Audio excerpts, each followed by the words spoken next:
Celebrities spend their lives answering questions. But every now and then, an interviewer asks the one question they really shouldn't have. Sometimes it's too personal. Sometimes it's just plain rude. And occasionally, it ends with the celebrity putting the interviewer firmly in their place. Let's start with Matthew McConaughey. Matthew McConaughey has built a reputation as one of Hollywood's calmest and most easygoing personalities. Seriously, this is the guy who somehow makes every interview feel like a relaxed conversation on a Texas porch. So when The View started getting a little tense, people immediately noticed. It all began after Matthew spoke warmly about attending the US Open and watching tennis legend Novak Djokovic compete. I was happy to be in his box, got to sit behind his parents, which was really awesome to see them when he brings them up and where they started. Isn't he an anti-vaxxer? I believe An anti-vaxxer? I believe so, yeah. Just saying. Instead of simply moving on, Joy Behar quickly shifted the conversation to Djokovic's controversial vaccination stance. Now that's where things became awkward. Matthew had been talking about the atmosphere, the match, and Djokovic's family. Joy steered the discussion straight into politics. Then things escalated even further. When the conversation turned to rumors about Matthew potentially running for governor of Texas, Joy asked whether someone with his views on gun control could actually get elected.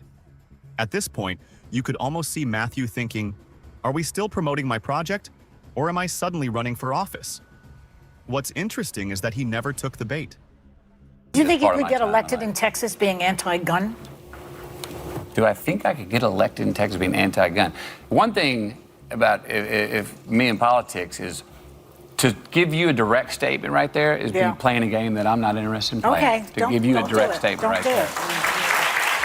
Rather than giving the headline everyone expected, Matthew calmly explained that politics isn't about reducing every complicated issue into a quick television soundbite. Whether you agree with his views or not, it was a surprisingly measured response in a moment that could have easily turned into an argument. And that's probably why the clip spread online.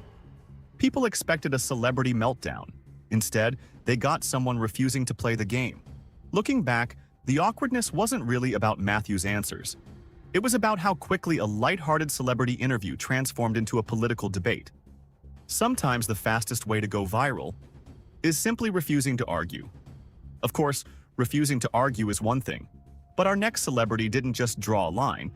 He made sure the interviewer knew exactly where it was. If there's one thing Hollywood stars learn very quickly, it's that promoting a movie doesn't always mean people want to talk about the movie. Sometimes, they just want the gossip. And Tom Cruise knows that better than almost anyone. Back in 2005, Cruise was promoting War of the Worlds when Australian journalist Peter Overton decided to steer the conversation in a completely different direction. Instead of asking about aliens, explosions, or Steven Spielberg, he went straight for Nicole Kidman.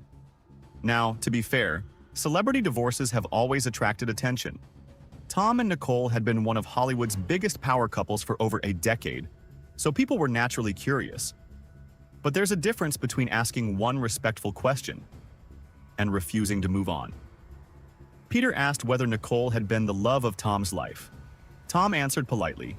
Then came another question, and another, and another. Eventually, you could almost see the switch flip. Tom stopped smiling. His body language changed. His voice became firmer. And then came the line that instantly became one of the most famous interview shutdowns ever. "You're stepping over a line." Nicole, the love of your life? What do you mean, Peter? You were married for 10 years. Listen, we raised children. Do you have a relationship where you talk, it's a parenting relationship, and talk professionally about each other's work? Listen, here's the thing, Peter. Yeah. You're stepping over a line now. You're stepping over a line. You know you are. Well, I suppose they're questions Peter, that people want to know. Peter, you want to know.